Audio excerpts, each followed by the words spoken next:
नमस्कार दोस्तों and welcome back to my channel जहां आपको मिलता है सिर्फ और सिर्फ एंटरटेनमेंट। और आज मैं लाया हूं आयरन मैन का 4th इशू। तो यार वीडियो पे नए हो तो वीडियो को लाइक कर देना और चैनल पे नए हो तो सब्सक्राइब कर देना। और साथ ही मेरे चैनल पर ज्वाइन बटन स्टार्ट हो गया है तो आप वहां से ज्वाइन कर सकते हो। और उसी के साथ अब आप मुझसे व्हाट्सएप पर जुड़ सकते हो जिसका लिंक मैं आपको डिस्क्रिप्शन में दे दूंगा। तो ये पिछले इशू में आपने देखा कि जस्टिन हैमर फिर से टोनी स्टार्क से उसकी स्टार्क अनलिमिटेड छीनना चाहती है और वो ऑलमोस्ट छीन चुकी थी। लेकिन तभी टोनी बेलास्को से डील करके स्टार्क अनलिमिटेड वापस लेता है, लेकिन बदले में उसे अपना मिस्टीरियम आर्मर का एसेंस बेलास्को को देना पड़ता है। तो अब आगे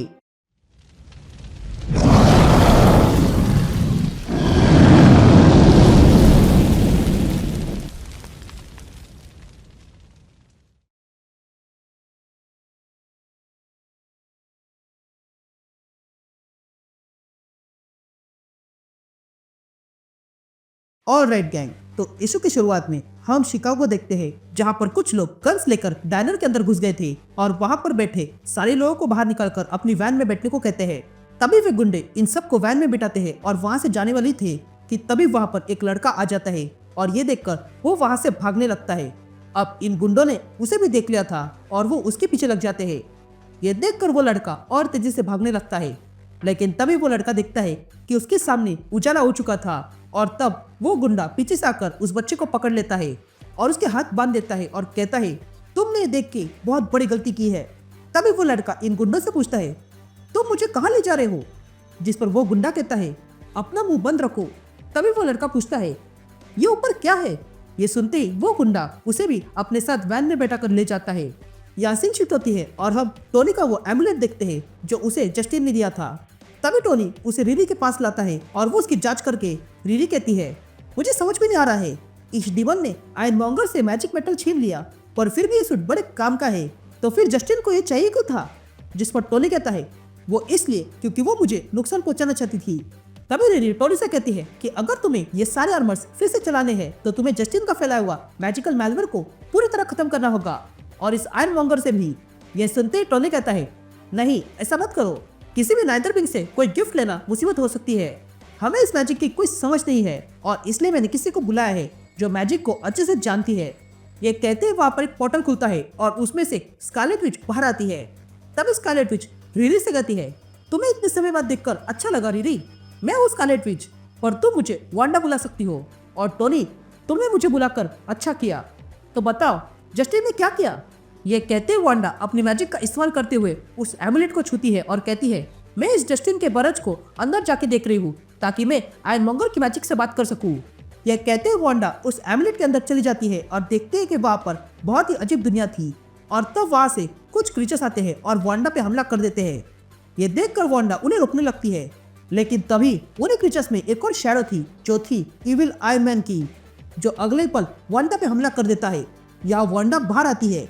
ये देखकर टोनी वांडा से पूछता है क्या तुम ठीक हो, जिस पर वांडा कहती है मैंने जितना सोचा था उससे अधिक इस पौरच ने मुझे परेशान किया है, तो लड़कियां कहाँ पे है। जिस पर टोनी कहता है कि रिरी खाना लाने गई है, तो बताओ तुमने क्या देखा। जिस पर वांडा कहती है टोनी ये मैजिक फॉर्मिडेबल है और ये जिस किसी ने कंजर किया है उसे ये अर्थ पसंद नहीं है। ये जो कुछ भी है वो बेलास्को से भी बढ़कर है, इसे तो बेलास्को भी धारण नहीं कर सकता है, तो तुम उसके आसपास भी नहीं हो। तभी वहाँ रिरी आती है। यहाँ टोनी वांडा से पूछता है क्या ये मैजिक पूरे आयरन मॉन्गर में है। जिस पर वांडा कहती है ये इसे काम नहीं करता है, इस सूट के डार्क एनर्जी फ्लो के लिए मिस्टीरियम स्टेबलाइजर की तरह काम कर रहा था। ये सुनते टोनी और रिरी कहती है क्या इसीलिए मिस्टीरियम काम आता है। जिस पर वांडा कहती है कि अब इस सूट में कोई मिस्टीरियम नहीं है, इसलिए इसके अंदर मैजिक बढ़ चुकी है। तभी टोनी वांडा से पूछता है कि इसकी मैजिक एक्टिवेट कैसे हो सकती है। जिस पर वांडा कहती है जब कोई इस सूट को पहनेगा तो ये मैजिक काम करेगी, लेकिन मैं उम्मीद करती हूँ कि तुम इस आर्मर को नहीं पहनोगी। जिस पर टोनी कहता है हाँ मैं नहीं पहनूंगा, हमें बस इसे समझना है ताकि मैं अपने आर्मर को ठीक कर सकूं। तभी वांडा टोनी से कहती है मेरी बात ध्यान से सुनो टोनी, ये मैजिक सूट बेरर के साथ रहना चाहता है और जो ये सूट पहनेगा वो करप्ट हो जाएगा, तो रिरी इस पर ध्यान रखना। यह कहते ही वांडा वहां से चली जाती है। फिर उसके बाद हम टोनी और रिरी को देखते हैं जो बैठे हुए थे। तभी टोनी रिरी से पूछता है क्या तुम मेरे आर्मर्स को ठीक कर सकती हो। जिस पर रिरी कहती है पता नहीं कैसे करना है। तभी रिरी कुछ देखती है और टोनी से कहती है देखो ये मॉन्गर मैजिक किस तरह मैजिक वॉर्म को खा रही है और ऐसे हम इसे सर्वर से कनेक्ट नहीं कर सकते हैं। और यही वंडर ने कहा था, ये मॉन्गर की मैजिक वॉर्म के साथ काउंटर रिएक्ट कर रही है और कुछ इस तरह हम तुम्हारे सारे आर्मर्स को ऑनलाइन ला सकते हैं। तभी टोनी कहता है कि पता नहीं, पर मुझे लग रहा है कि हम किसी से उलझ रहे हैं। तभी टोनी रीरी से पूछता है कि मुझे मेरे सूट्स कब तक मिलेंगे, जिस पर रीरी कहती है मैं कोई ड्राई क्लीनर नहीं हूँ, इसमें टाइम लग सकता है।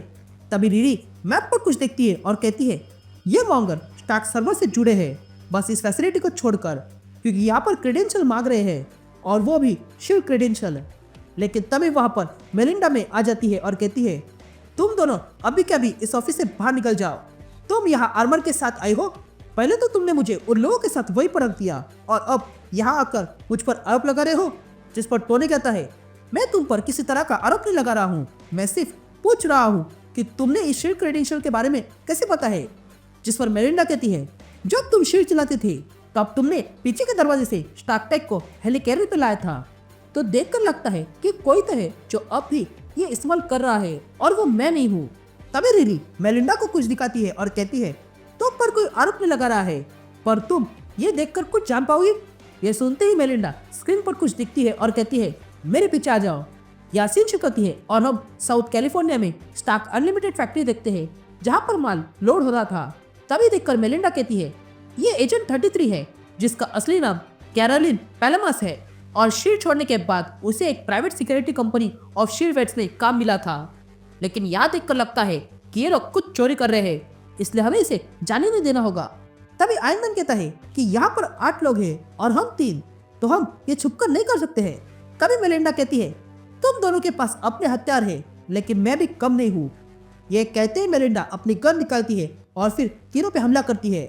तभी हमें टोनी की आवाज सुनाई देती है जो कहता है कि अगर मैं रिमोटली आयरन मॉन्गर को कंट्रोल करूं तो मुझे कुछ भी नहीं होगा ना। यहाँ मेलिंडा एजेंट 33 को पकड़ती है। तभी एजेंट 33 कहती है कि अब शील्ड बचा नहीं है और मैं एजेंट 33 नहीं हूँ और ना ही तुम कैवलरी हो। तभी मेलिंडा एजेंट 33 को फोर्स करने लगती है। ये देखकर टोनी मेलिंडा को रोकने जाता है। तभी मेलिंडा कहती है ये तुम्हारी लड़ाई नहीं है, ये शील्ड का बिजनेस है। जिस पर टोनी कहता है मैं भी कभी शील्ड का डायरेक्टर था, तो कारा जल्दी बताओ तुम मेरी चीजें कहाँ ले जा रही हो। जिस पर एजेंट 33 कहती है तुम्हें जो करना है वो करो, लेकिन मैं तुम्हें कुछ नहीं बताऊंगी। तभी रीरी कहती है मैं जानती हूँ ये कहाँ ले जा रही है। ये कहते ही रीरी वहाँ का लोकेशन ढूंढ निकालती है और कहती है ये सारा सामान शिकागो भेज रही थी। तभी आयरन मैन अपनी तलवार निकालता है और एजेंट 33 के गले पर रखता है और कहता है बताओ ऐसा क्यों किया। जिस पर कारा कहती है मैं तुम्हें कुछ नहीं बताऊंगी, मुझे बस मेरा लॉयर चाहिए। तुमने कभी शील्ड के बैकडोर को ऑथराइज किया था और मैं चोरी नहीं कर रही हूँ। लेकिन तभी रीरी कारा पर हमला कर देती है और कहती है तुमने शिकागो ही क्यों चुना। जिस पर कारा कहती है कि हम शील्ड की चीजें उस काम के लिए इस्तेमाल कर रहे हैं जिसके लिए उन्हें होना चाहिए, हम इन चीजों को बचा रहे हैं। ये सुनते ही रीरी टोनी से कहती है हमें यहाँ से जाना होगा। जिस पर मेलिंडा कहती है रीरी सही है। यह कहते ही मेलिंडा कारा को जोरदार पंच मारती है। उसके बाद टोनी शिकागो निकलता है। तभी आईएनजीपीटी टोनी से कहता है कि जहाँ पर हम जा रहे हैं उसे हेलमैन सर्कल कहते हैं और इस जगह को बहुत साल पहले स्टार्क इंडस्ट्री ने रजिस्टर किया था और तुम्हारे डैड ने इसे डी इंडस्ट्रियलाइजेशन के कारण बेच दिया था, लेकिन अब इसे न्यूयॉर्क बेस्ड कंपनी ने वापस लाया है। यह कहते ही टोनी देखता है कि वहाँ पर कुछ गार्ड थे, इसलिए टोनी, रीरी और मेलिंडा मिलकर उन सबको ठिकाने लगाते हैं और तब वे तीनों आगे बढ़ते हैं। लेकिन तभी उन्हें वही बच्चा मिलता है जिसे स्टार्टिंग में उठाया गया था। तभी रीरी उसे देखती है और कहती है ज़ेवियर तुम यहाँ। ये कहते रीरी उसे बाहर निकालने लगती है, लेकिन तभी उन सबको एक आवाज सुनाई देती है जो कहती है कि हेलमैन सर्कल में तुम सबका स्वागत है, या हम शिकागो को बचाते हैं। ये कहते टोनी देखता है कि वहां पर लूसिया वॉन बैरडास आ चुकी थी और उसके साथ स्टार्क सेंटिनल भी था।